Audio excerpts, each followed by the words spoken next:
Alright, this is gonna be the first video of a couple video part series all about foam. This is just like blue board insulation foam. It's a pretty high density foam. You know what this looks like. It's also called foam board. Anyways, today I'm gonna show you two different methods for cutting this stuff. Just like cutting pieces down to a smaller size, like if you have a big sheet, just cutting it down to a better size. So here I've just got a scrap piece that is pretty good for demonstration here. As you can see, there's some junk and stuff on it. Definitely not an even edge at all. I don't even think it's squared at all. But whatever, it's just for me to demonstrate some techniques for cutting. So yeah, let's get started with those. Alright, the first technique is scoring. It's exactly the same thing you would do with plexiglass or glass. You'd make a score mark on both sides of your object that you want to break at whatever measurement. Make sure if you're making a squared off line that you should make sure that the measurements are correct on both sides before you score. So basically what you do is you run using a ruler, you run your scoring device down the edge of the ruler to create a straight line. Make sure you're pressed up against the ruler, because if you have distance between that, your line will wiggle and it will break wiggly. Then what you do is you place it on the edge of a table. Some people have special score breaking tables, but you can literally just use both your hands and place it on the edge of the table and press firmly and evenly down, and it will easily break.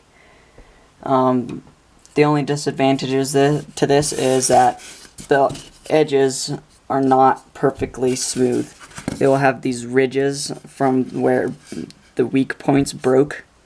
So the problem with that is if you're looking for a really smooth edge cut, it does not cut very smoothly. You'll have to either sand it or use a different technique.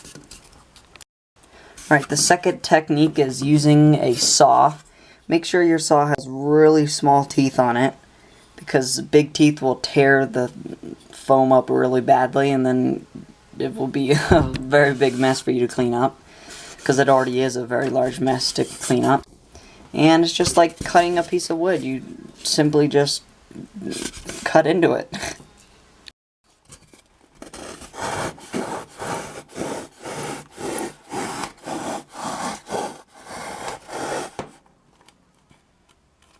There's a couple disadvantages to this technique. Is the mess it makes. It makes a horrible mess, and it's really hard to clean up without a shop vac, because the particles that come off are static, so they'll stick to literally anything. So that's a problem. The other thing is the edges. I don't know if you can really see that on camera, but the edges are really rough, and it will take some serious sanding to get this down. So this is really good for like carving things, like if you want to carve off a chunk, like an angle of something like this, like an angle like that, because it's just to remove excess material. And then usually when you're doing a carving with foam, you're just going to sand it anyways at the end to make it smooth, unless you're doing something with textures. So there's that. But it is really fast. It's a really fast technique. It literally, you cut through it in like seconds through a big piece. Like you can cut like a 36-inch piece in like 30 seconds.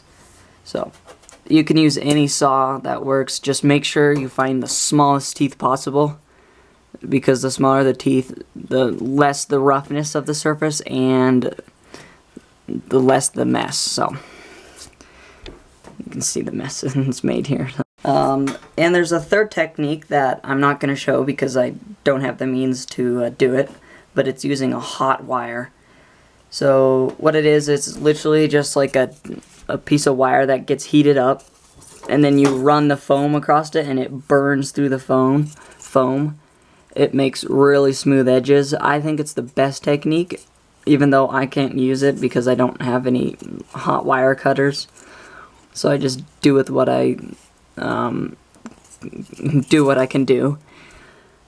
But I suggest if you can get a hold of a hot wire cutter to use a hot wire cutter.